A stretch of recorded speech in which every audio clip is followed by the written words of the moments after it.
4 гаруй тэнцээ дэлбэрэлт болсон. Тэнгүү тэнцэн болохоор манай улаан загалмайн сонирхол хүмүүс маань очиж сонирхол ажил хийсэн гэсэн.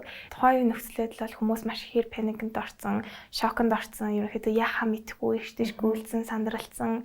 Тэгээд одоо ингээд яах юм болоо ч гэдэг юм хүмүүс маш ихээр уур уцаартай болцсон байсан. Хүүхэд радио 107.5-аас хүрч байгаа хүүхэд мэдээ хөтөлбөрийн өнөөдрийн зочноор MIU сургуулийн 10 дугаар ангийн сурагч Оронгоо оролцож байна. За өнөөдөр Оронгоо бит хоёрын хувьд яг хичээлээс гадуур үйл ажиллагаанд оролцсноороо ямар үр дүнтэй байдаг вэ гэдэг талаар ярилцсан.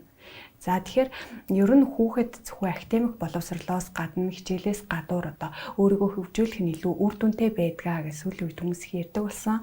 Тэгэхээр Оронгоогийн хувьд яг хичээлээс гадуур ямар зүйлс хийдэг вэ? Эндээс эхлэе. За. Миний хувьд болохоор хичээлээс гадуур Монголын улаан загалмайн нийгэмлэгийн хүүхэд залуучуудын хөдөлгөөнийг гишүүнээр ажиллаж сайн дурын ажил хийдэг. За тэгээ тэрний хажуугаар өсвөрийн парламент гээд хүүхдийн оролцооны байгууллагын бас гишүүн байгаа. За тэгэхээр хамгийн яг энэ хүрээндээ те мэдээж олон ажилд оролцож исэн байх, олон зүйл хийсэн байх, олон туршлага хуримлуулсан байх. Тэгэхээр Оронгоогийн хувьд одоо хамгийн тийм санаанд нь үлдэхээр те тийм маш хүчтэй мэдрэмж өгсөн ч юм уу эсвэл маш том туршлага болсон тийм ажил юу байсан бэ?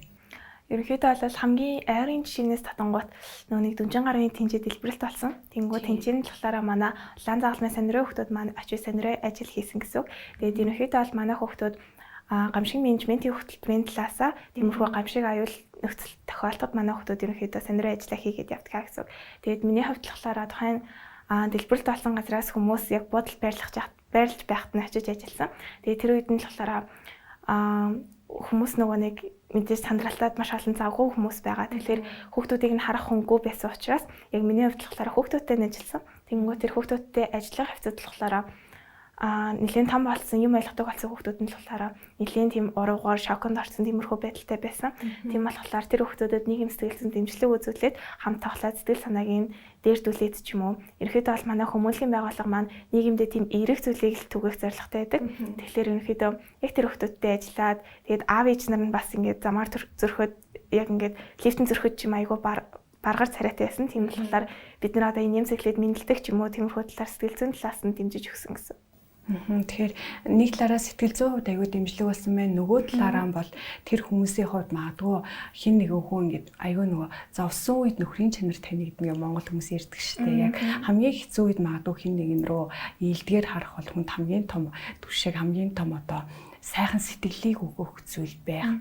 Тийм үед яг энэ сайн дурын ажилтнууд тэр тусмаа улаан загалмайн нийгэмлэгийн хүүхдүүд бол яг хэрэгтэй газараа хэрэгтэй цагтаа байсан болов уу гэж бодлоо. Тэгэхээр яг эндээс тухайн үед чиний олж авсан туршлагач гэх юм уу те чамд яг тэр үед ямар мэдрэмж төрж исэн бэ чи? Чамд яг юу бодогдсон бэ ер нь? Миний хувьд болохоор нөгөө нэг өмнө нь гамшиг дээр ажиллаж байгаагүй миний хамгийн анхны туршлага байсан. Тэгээд яг нөгөө нэг бусад зөвхөн хүүхдийн оролцооны ажлуудтайгаа адилхан гэж бодоод яг найзуудтайгаа гоё инээдтэй ч юм уу те тэгэж яг тийм эерэг сэтгэлтэй атсан чи яг бэдэд адил дээр болохоор хүмүүс айгүй тийм бараагаар яг ингээд эд хөрөнгө алдсан ч юм уу амьдралынхаа нүдэнд байхгүй болсон ч юм айгүй тийм хэцүү байдалтай байсан болохоор яг одоо орчноо мэдрээд гэх юм уу яг нөгөө нэг за энэ хүмүүс жоохон сэтгэл зүйн дэмжлэг хэрэгтэй байгаа юм байна да. Яг ингээд энэ хүмүүстэй нөгөө нэг жирийн сэтгэл зүйтэй байгаа хүмүүстэй адилхан харьцаж болохгүй юм байна да гэсэн тиймэрхүү туршлага олж авсан. Харилцах талаасаа тийм байна. Тэгвэл яг тухайн үеийн нөхцөл байдал бодиттой л дээр яг ямар байсан бэ? Тухайн үеийн нөхцөлөд бол хүмүүс маш ихээр паникнд орсон, шоконд орсон, ерөнхийдөө яхаа мэдэхгүй, ихтэйш гүйлсэн, сандралсан. Тэгээд одоо ингээд яах юм болоо ч гэдэг юм хүмүүс маш ихээр уур уцаартай болцсон байсан. Ер нь бол төсөөлснөөс дор байсан хүмүүсийн одоо тэр мэдэрсэн зүйл гэх юм уу мэдрэмж нь. Тэгэхээр яг ийм үед Оронгоогийн хувьд за хийж чадах зүйлс юм бол мэдээж хийсэн байх те тэр хүүхдүүдэд тусалсан тэндээс ингээ зүгээр яг чам шиг юм сайн дурын ажилд оролцох хүсэж байгаа хүүхдүүдийн хувьд те цаашаад одоо яг анхаарах зүйтэй ч гэдэг юм уу. Ер нь заавал ойлгож авах мэдэх хэрэгтэй байсан зүйл байсан магадгүй чи өмнө нь мэдчихэд очисон бол те нэг өөр хэрэг болох байсан болов уу гэсэн зүйл байсан болов уу? Ерөнхийдөө болвол альва юмд сэтгэлзэн бэлтгэлтэй очих хэрэгтэй. Тэгээд ерөнхийдөө бол ямар ч хүнтэй харилцааны чадвар суралцаад очисон дэр гэж бодож байна. Яагаад гэвэл одоо тэнцэн маш ургуур царайтай хүмүүс хаад тэнцэн найзууд нь инээлдэж хад найзуудтайгаа нийлээд инээлдэж болохгүй шүү дээ. Тэр хүний хажууд. Тийм болохоор ер нь л орчноо мэдрээд маш мэдрэмжтэй хандах хэрэгтэй, хүмүүсийн харилцааны соёлтой байх хэрэгтэй, харилцаан дээр л анхаарах хэрэгтэй гэж бодож байна. Тэгэхээр би бол чинь тэр дэлбэрэлтийн асуудал дээр яг хүүхдүүд оролцож байгаа гэж бодоагүй. Тэнгүүт надад их сонир санагдж ил да. Энэ зүйлд ингээ хүүхдүүд оролцоод тэнд очиод хувь нэмрээ оруулсан гэхээр тэнгүүт жишээ нь насан туршсан би бол энд зүгээр шал өөрийн нэрээ суужсэн байхгүй юу. Тэгэхээр энд одоо хүүхдэд бол юм оролцох боломжтой ингээ хязгааргүй байдгийм бэ. Тэгвэл яг цаашид те урангойгийн зүгээс харахад ер нь хүүхдийн хийж чадах зүйлс хэр их байгаа вэ? Ер нь л нөгөө манай Монгол улсыг залуучуудын орн гэж нэрлэдэг дээ шүү дээ. Тийм болохоор маш олон хүүхдүүд байгаа. Тэгээ хүүхэд болгон чадах хэмжээний одоо чаддаг чадвар скиллүүд нь байгаа. Тийм болохоор хүүхэд болгон би чадахгүй гэж хойш сухахаа оронд ерөнхийдөө бол бүх зүйлийг орлоод үтсэн дээр гэж бодож байна. Ер нь бол Монгол хүүхдүүд юу ч их потенциалтай гэж би бол боддог. Тэгээд ерөнхийдөө альва зүйлийг сураад мэдээд авчвал ер нь бол хүүхэд болгонд хэрэгтэй гэж бодож байна. Урангойгийн хувьд яг хичээлээс гадуур үйл ажиллагаанд одоо яг хизэнээс яг хаанаас ихсэн. Тэгээ магадгүй одоо ингээд араас нь хичээлээс гадуур үйл ажиллагаанд оролцох хүсдэг хүүхдүүд бол нэлээд байдаг юм шиг надад санагдсан. Гэхдээ тэр хүүхдүүд магадгүй нэг талаараа нөгөө зүгээр юм хичээлдээ явдаг, тэгээ гэртээ очдог нөгөө юм хүнд нэг тасчдаг хөвшил байдаг. Тэр хөвшилдээ зарим нь тасцсан байдаг, зарим нь зүгээр л жоохон хаанаас эхлэхээ мэдгүй айдаг ч юм уу те. Тэгвэл яг хаанаас эхлэеч гэж чи зөвлөх вэ? Ерөнхийдөө болол маш олон хүүхдийн оролцооны байгууллагууд байгаа. Жижиг дамжил мэдчлэн. За яг өөрөө чинээс харах юм бол хамгийн анх улаан загалмайд орохдоо жоохон айд сандарч исэн ямар хүмүүс байгаа л та гэд нөгөө нэг өмнө нь шинэ үрэлд орж үзээгүй. Яг таны хэлдэгчлэн нөгөө нэг яг ингээл гэр сургууль гэд тасцсан. Тэгээд ерөнхийдөө эхэндээ маш их айцтай байгаа. Тэгэл хүмүүстэй танилцахтаа сандардаг ч юм уу тиймэрхүү айцуд байсан. Тэгээд ерөнхийдөө аливаа зүйлийг туршиж үзэж сурах хэрэгтэй. Тийм болохоор хүүхдүүд ерөнхийдөө бол айхгүйгээр шинэ хүрээлт очиод өөрийгөө туршаад шинэ зүйлийг туршаад үзсэн дээр гэж бодож байна. Тэгээд тэрнээс гадна сайн дурын ажил хийснээрээ хүүхдүүд маш олон төрлөөр хөгждөг. Одоо жишээ нь наад зах нь харилцааны соёлтой болдог ч юм уу. Тэгээд ерөнхийдөө бол сайн дурын ажил хийж агаад одоо чинь гишүүн солилцоогаар яваад хэлээ сайжруулдаг ч юм уу. Эсвэл ер нь л нэг тиймэрхүү одоо soft skill-ээс сайжруулах ч юм уу тиймэрхүү боломжууд байдаг. Урангойгийн хувьд жишээ нь сайн дурын ажил хийж авах явцдаа гадаад хэлэн сайжирсан уу эсвэл ямар нэгэн тийм soft skill буюу зөөлөн ур чадвар гэдэг. Тэгээд тэдгээр зүйлсээс нь яг сайжирсан гэж бодож байгаа зүйлс байгаа юу?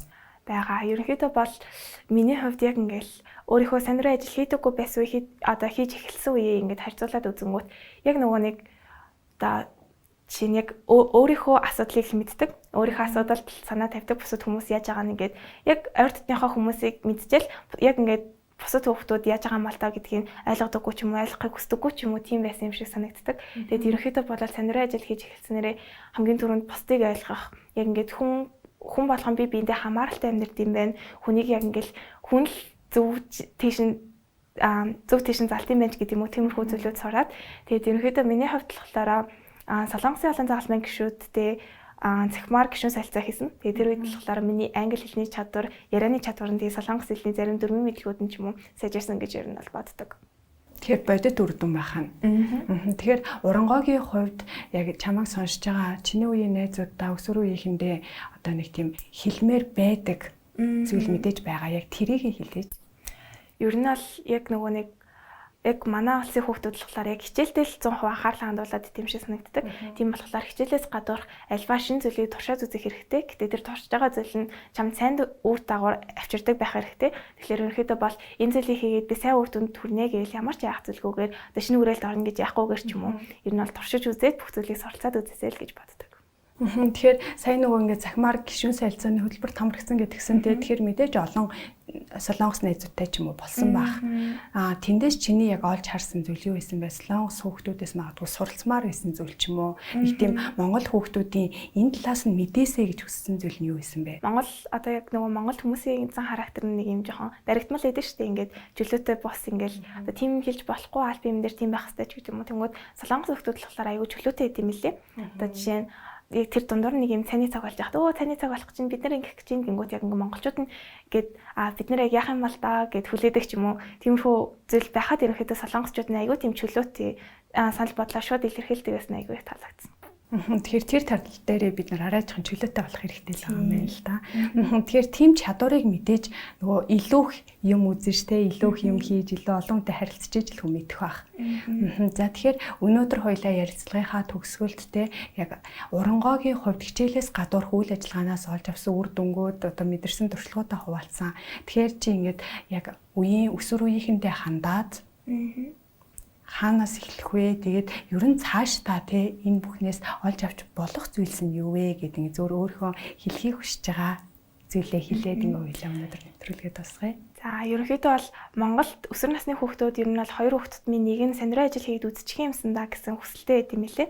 Тэнгүүд хэрвээ чи сонирхол ажил хиймээр байвал хичээлээс гадуур хүүхдийн оролцооны байгууллагт ормоор байвал хамгийн түрүүнд бодохгүйгээр шууд үйлдэл хийх хэрэгтэй. Одоо интернетээс хайдаг ч юм уу ямар хүүхдийн оролцооны байгууллагууд Монголд байд юм болооч гэдэг юм уу. Яг миний хувьд болохоор улаан загалмай гишүүн болох талаас нэрж өгье. Ерөнхийдөө 21 аймаг 9 дүүрэх дунд чатны ороонууд байгаа. Тэгэхээр ерөнхийдөө бол хайж үзээд ер нь бол ихэнх дунд чатны ороонууд Facebook пэйжтэй байгаа. Тэгээд тэндээс нь арга зүйчийнхаа дугаарыг олгогч ч юм уу очиод би ингэ сонирхол ажил хийх гэсэн юм аа гэвэл нээлттэй байдаг шүү. Тэгээд ерөнхийдөө бол сургууль дээр нас клуб байна уу үзэх хэрэгтэй. Тэгээд сургуулийнхаа өсвөр улаан загалмайн клубт ордог ч юм уу эсвэл сонирхол итгэгчнэр явдаг ч юм уу тийм боломжууд байгаа шүү гэж. Яагаад заавал улаан загалмайг сонгох хэрэгтэй? Мэдээж олон сонголт байгаа шүү дээ. Чиний хувьд яг яагаад сонгосон бэ? Улаан загалмайн болохоор ерөнхийдөө дэлхийн хамгийн том хүмүүлийн байгууллага. Тэгээ Монголд болохоор яг зөвшөөрөгдсөн хүмүүлийн байгууллага гэж хэлдэг ганцхан байгууллага байдаг. Тэр нь улаан загалмай байдаг.